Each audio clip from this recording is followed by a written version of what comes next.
For a film like this, all of the early stuff inspires me. Howling, American Werewolf in London, all the original big werewolf movies, the original Dracula, even the original Wolfman. Those were just so beautifully done, and they had such great creature characters in those films. But then again, we have to, in a lot of ways, throw that away and start over, because we want to do something totally new and different. About, God, 2 years ago, in the spring of 2002, we got a script that Stephen Sommers was currently at that time working on. And when we read it, we were all, kids in a candy store. There were all these great monsters in it.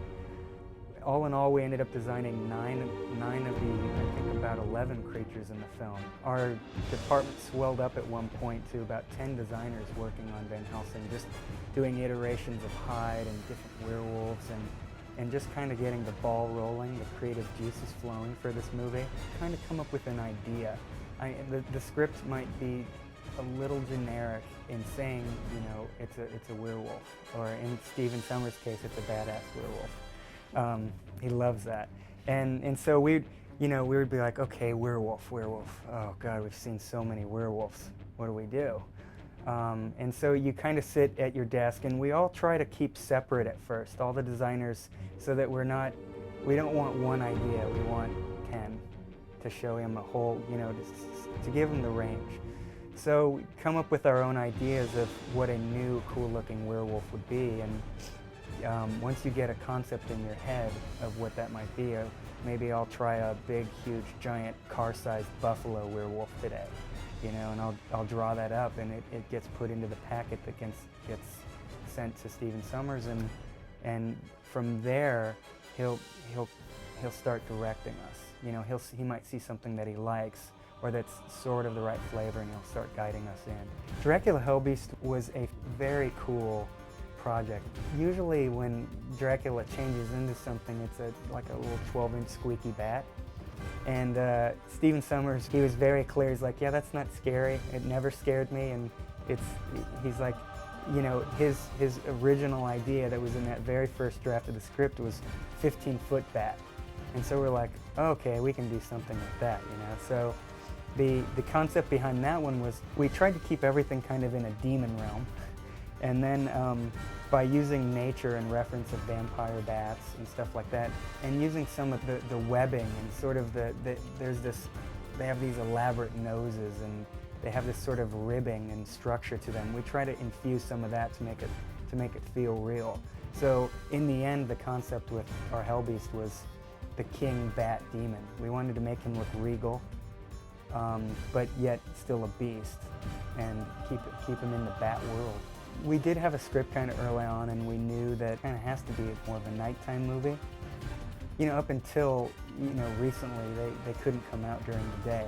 And a lot of directors have found ways around that, including in this film. You just have it very cloudy. But so I think that was it. And usually the cooler colors end up being somewhat spookier and more mysterious. And yeah, between that and knowing that they were probably going to start shooting it in winter, too. That would keep things. Winter in Prague sounds pretty cool to me.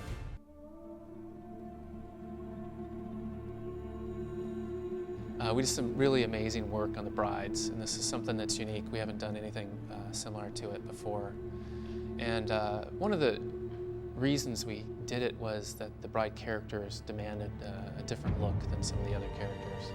They had this human form, in which they're kind of sexy, sultry performers. And Stephen really wanted to make sure that when they went to their more menacing kind of creature form, that they still were recognizable. It was still the same performer, the same performance, the same facial gestures, but all of that kind of came through. Because of that, we wanted immediately just to film them. And certainly their face was close enough that you could do it with prosthetics on the teeth and contacts in the eyes and some makeup. The catch was they had to fit into this complex aerial photography. So they used what's called a cable cam in Prague to shoot the Transylvanian village. So the film camera is sometimes traveling hundreds of feet, and the brides needed to fit into the context of that shot. And because of that, and because they needed to sprout wings that flapped, it was clear that we had to have a computer-generated body. So it was this tough position. We wanted to film the face, but we wanted to do a computer-generated body. And what we decided to do was to do both. And we came up with a technique called the hybrid technique. We shot film footage of the performers from the neck up and motion capture from the neck down. And this is something that hasn't been possible before. Most motion capture equipment use cameras that project the light out. You put little reflectors on the performer's body, and the light comes from your motion capture camera off the markers back to the camera, and you get this nice clean signal that you can then track in the computer. That gives you how the overall performer's body moved. Just take that movement, put it on a digital character. That's your kind of standard mocap pipeline. The catch is, as soon as you bring in these big stage lights, these little images get washed out. The reflection from your mocap camera just can't compete with the big stage light. We came up with these custom circuit boards, and each of these housed high-powered infrared LEDs. These little LEDs here project an intense amount of light, but it's light that's invisible. You can't see it with the naked eye. It doesn't show up on film. It doesn't cast shadows on the face of the performer. But the motion capture system can pick it up really clearly. By developing these custom electronics, we're able to sort of integrate special effects in the film environment. This was the thing that enabled us to go on set and do this whole technique. We had 24 motion capture cameras. We had a ring of them along the ceiling that you can see, a number of them up on high tripods, and a considerable number below the performer. So we kind of created this globe of motion capture cameras that the performer performed within, and the camera flew within. And we came up with this little movie, and this helped guide the camera crew, the stunt crew, and the performers. So this gave us information on the timing of the camera move, the lens choice, how high the camera was and how it tilted. The video in the upper right shows you how the performer should move. There's information about how the performer should be tilted. Each of the performers typically was on wires, and there was a stunt person that would actually tilt them and help puppeteer them around in space to give them that feeling of flight. So this was all used to help prepare us to actually shoot the individual elements. So this is an image from the film camera. We've actually added the motion capture in there. So each of those yellow dots are motion capture points. They are the 3D positions of these markers. And once we knew how that film and 3D worlds, how they coincided, we could bring in the digital version of the Vampire Bride. So it was crucial that the neck lined up perfectly, because that's where we needed to have this film image connect with this 3D body.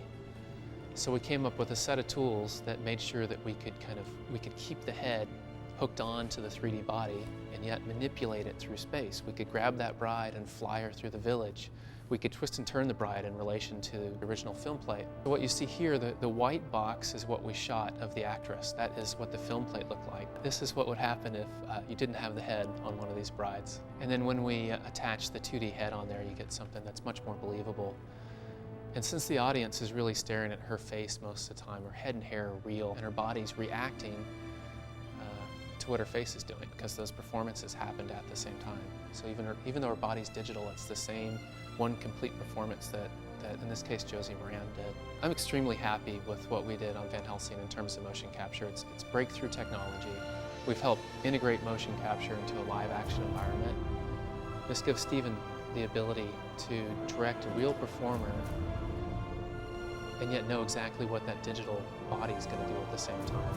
So it really put the power in his hands to get exactly the performance he wants. And then the results of the entire hybrid pipeline are amazing. It's almost impossible to tell where the real image stops and the computer-generated image starts.